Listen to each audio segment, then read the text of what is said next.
y'all, man? We got Chucky episode 6 breakdown plus Easter eggs review. You know what I'm saying? I saw this one. You know, I saw the other one too, but it just was late as hell. And I was like, I'm gonna watch that one but not do the Easter eggs. So this one, the other one I missed. But this one I ain't gonna, you know, I ain't gonna miss this one. So I did watch it last night. I don't know what time though, but it was like last night type shit. And a lot of shit happened though. You know what I'm saying? The climax is getting higher and higher though. You know what I'm saying? They said they only got 2 or 3 episodes left. I think they got 2 episodes left or 3. I think they got 2 episodes left for Chucky. So yeah though, man. And yeah, a lot of shit happened on that episode. You got 2 moms died. She died in by the office. Not by the office, but by the office window. And the other one died. Well, he didn't really kill her. She just panicked.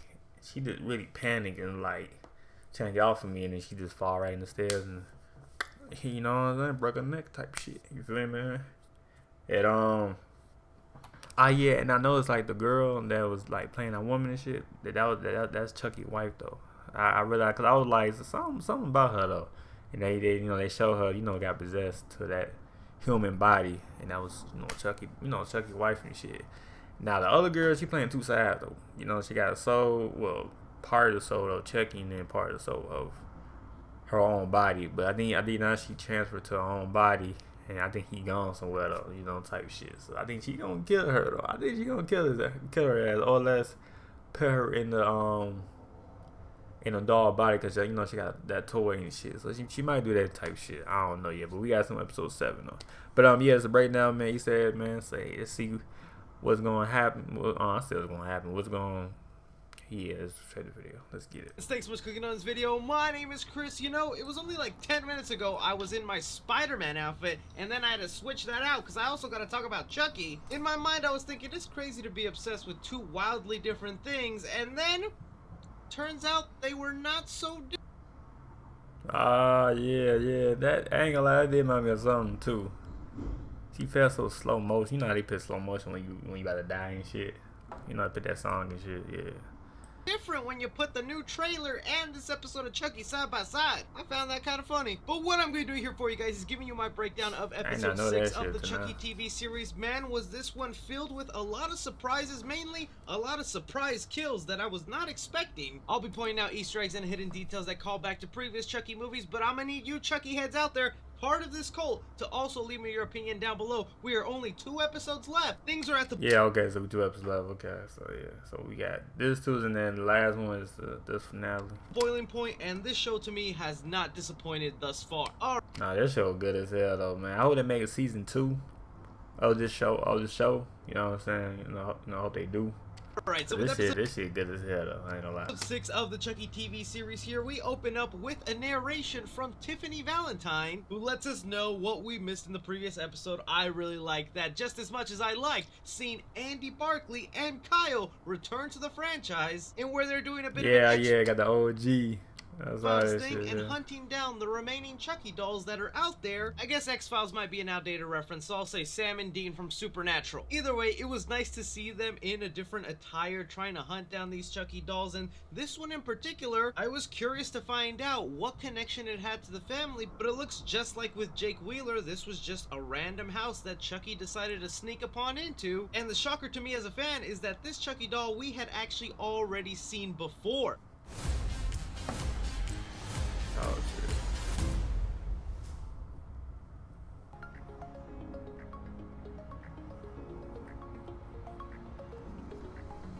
For those of you who have watched Cult of Chucky, the previous Chucky movie before this TV series. Damn, up to his hands though.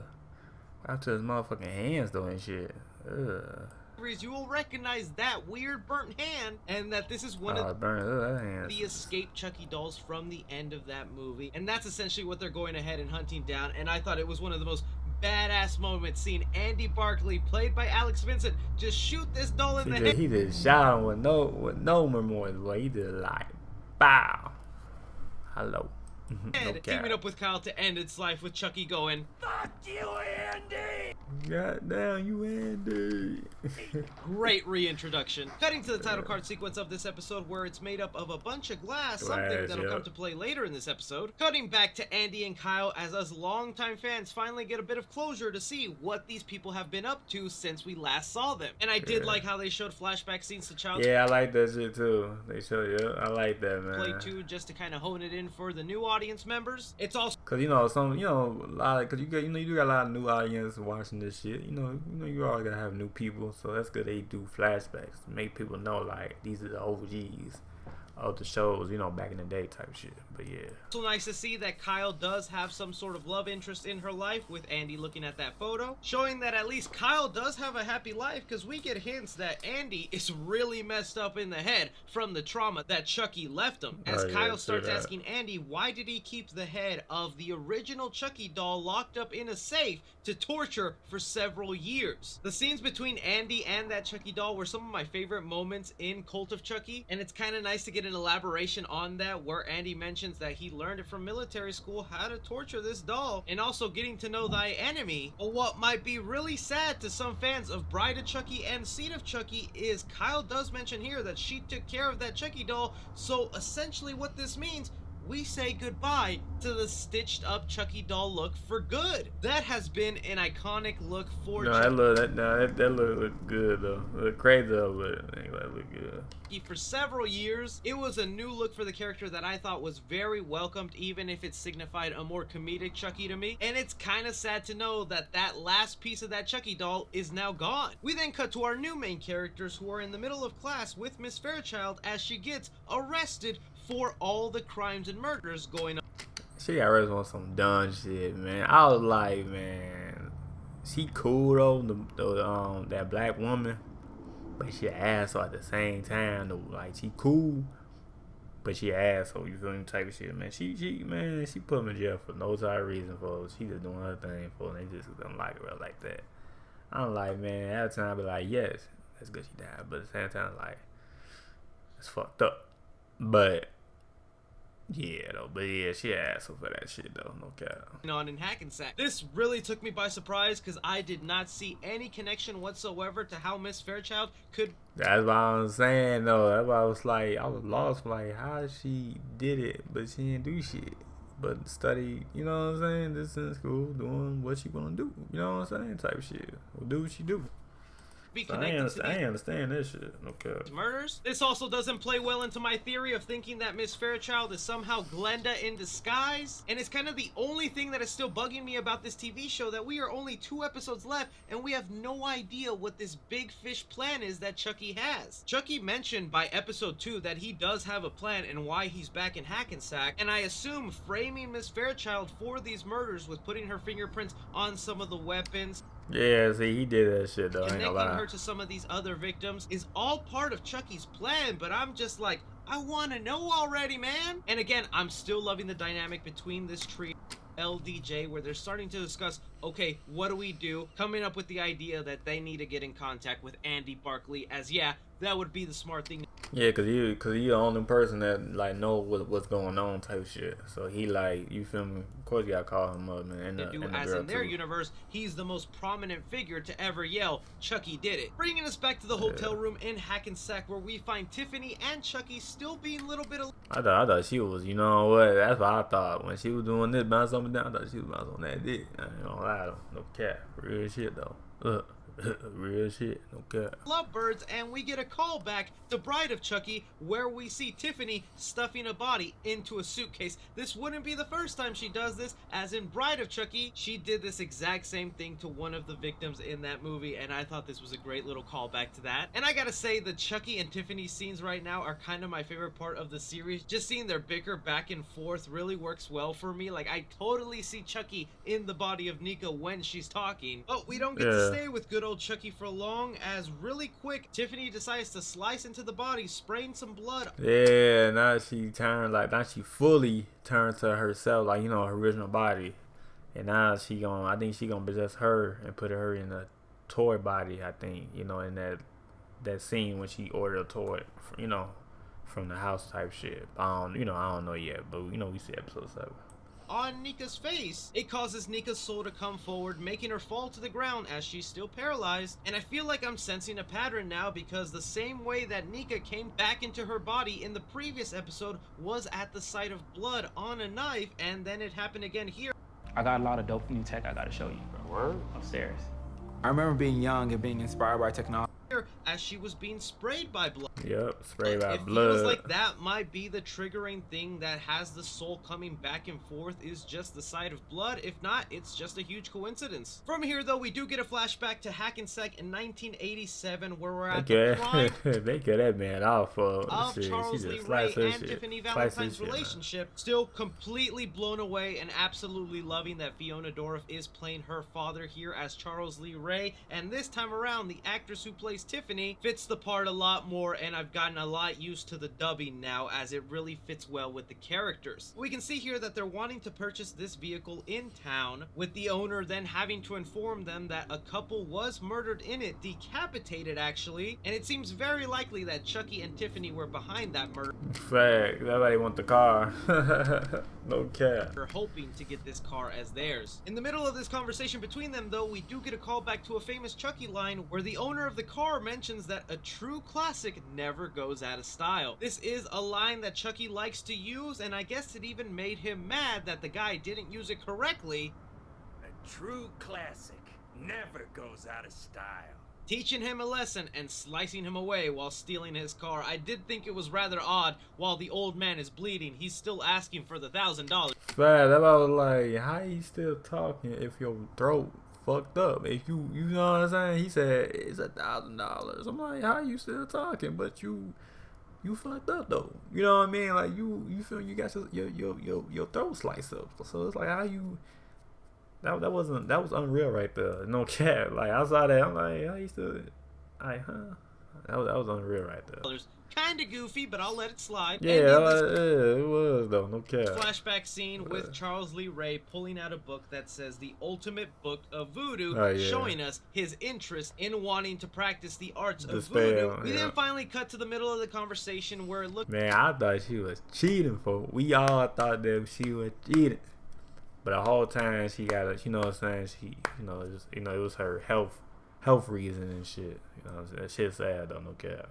Looks like Aunt Bree went ahead and let her husband Logan know that she is in fact dying of cancer, and that they feel it's time to tell Junior. I honestly didn't think this conversation was going to be happening until maybe the final episode, but it seems very clear to me now why a lot of this stuff is happening, and it really doesn't have anything to do with Aunt Bree, but more with Junior. I'll touch upon that in a sec. From that conversation, we cut back to Nika and Tiffany, who are playing a game of poker, and again, this is the reason why I love the scenes between Nika and Tiffany, just because they are done so masterfully. I like this idea that Nika's soul has come back to life in her body, but she knows if she lets it out that she's not Chucky. That's what I was saying. She was acting like Chucky, but she, you feel me? Like she was smart a little bit, but then she realized, like, nah, you ain't Chucky. You know what I'm saying? You the original body. Anymore. She's most likely dead at the hands of Tiffany, having to fake her way as Chucky and not being able to pull it off, because Tiffany is one clever cookie.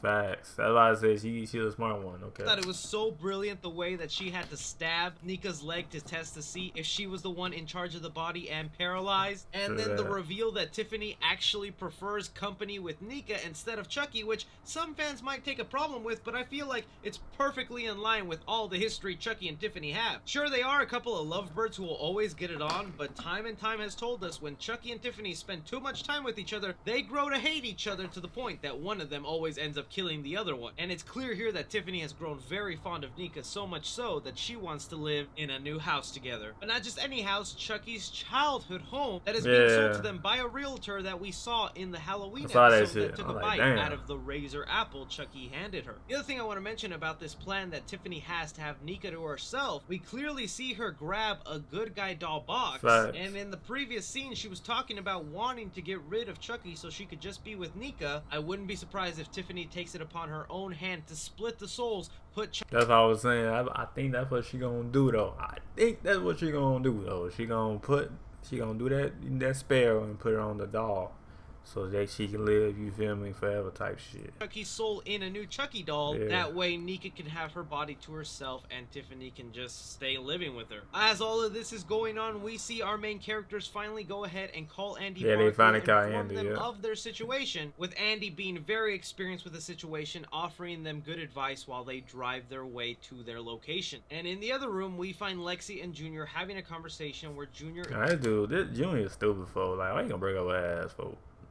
Now, I know she did some little, you know, woo type shit, but why you gonna break up her though? Out of all girls, her? He dumb as hell. That's just my opinion though.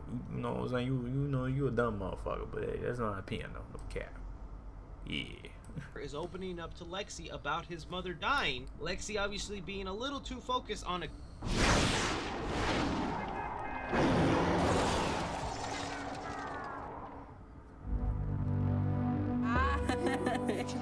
Yeah. killer doll out on the loose right now. Like she was concerned about him, plus she was concerned about the killing of the doll and shit. So she was like in between type shit. Makes Junior realize that he can just no longer confide in her and decides to break up with her. Another crucial thing that happens to Junior in this episode that we'll get to in a sec. Bringing us to one of the biggest surprises of this episode, where we see Junior and his mom outside the parking lot of her therapist as she's about to go inside to let her therapist know she's going to refuse treatment and instead is just going to let the illness run its course. I thought it was a pretty brave decision for the character of Bree, and then out of nowhere we see Chucky pop up, taking the opportunity of her standing by a window to smack her right through it, and then having her land on top of the car face to face with her son. What a freaking effed up death, and I absolutely love it. Nah, that's fucked up. I was like, damn, man, that's fucked up. But shit. Like, I'm sorry, Junior is now fully traumatized, and yeah, Junior, he broke up his girl. His mama gone. No, got the daddy. Damn, that's fucked up. pairing that up with Chucky just so badly wanting to turn one of these kids into a killer, he failed with Jake. He tries to at one point with Lexi in this episode. I think all these things that have happened to Junior, where he doesn't have a girlfriend anymore, he just lost his mom, the only person that he could connect to, and I'm pretty sure his father is going to become a really abusive mess after the death of the mother. Junior, I think, is going to become a very easy target to manipulate for Chucky, and he might actually end up killing some characters down the line. I just feel it now. But speaking of parenting relationships here, we cut to Devin, who is watching Cape Fear, a great Robert De Niro movie that plays heavy influence on this episode, where he finally opens up about his love for Jake, where we kind of find out the mom didn't know her son was gay, but is fully accepting. Yeah, she's like, okay, you know what I'm saying? You know, I accept you feel me? You know, your decision and shit.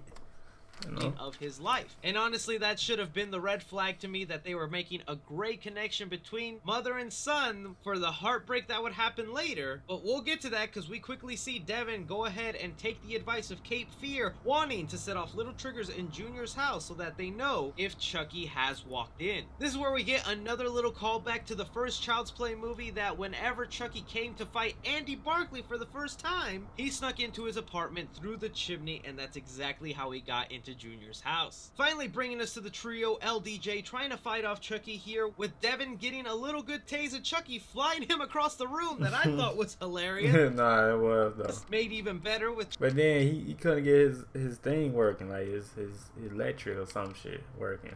Chucky saying... what that shit called, yeah. This line... I'm too old for this. I'm too old for this But it shit. is all the more odd that Chucky just straight up avoids killing Lexi, Jake, or Devin at this moment. That makes me... Yeah, I was like, what? But then they probably did that because they what you call the main characters type shit. You know, they ain't gonna kill off the main three. So yeah. We think having them alive is part of his master plan that we are still unaware to what it could be. But before the show gets to that shocking reveal, we get one right up front where Devin's mom falls down the stairs, breaks her neck, and ends up dying. I could not believe they killed off Devin's mom. Like just like that, man. Just like that. She died. Here, I really thought she would be one of the characters to make it through to the end, and I feel so bad for little Devin. Like really, our characters now have nothing left to lose. So now he got a daddy or something? I don't know, but yeah, now it's just damn. They are at all odds and want full revenge with Chucky. I'm at to the point now where I thought I knew which characters would make it out alive by this season, but now I'm like anyone's fair game. I think these are just the tip of the iceberg as far as surprise kills, but I'm mostly just excited to see how this all ties in together. That is everything though I caught from the latest episode of Chucky. I want to hear from you guys down below. What did you think of this episode? What was your favorite part? What was your least favorite part? If you're a Chucky fan and a Spider-Man fan, don't forget to check out my trailer breakdown for the new Spider-Man trailer. I'll link it in the description. But as always, my name is Chucky Boy. Take care. But yeah though, man, that was Chucky episode 6 breakdown plus Easter eggs, man, review. You know what I'm saying though, man. A great video, man. You know what I'm saying. Episode 6 was crazy, man. It was two surprise kills though, man. The mom though, damn, she just, I ain't gonna lie, she died like, I say the other mom died awful. They both died awful. I ain't gonna lie though. But yeah though, babe, let me know what y'all think, man. Let me know in the comment down below. But yeah, I'm out, and y'all, peace.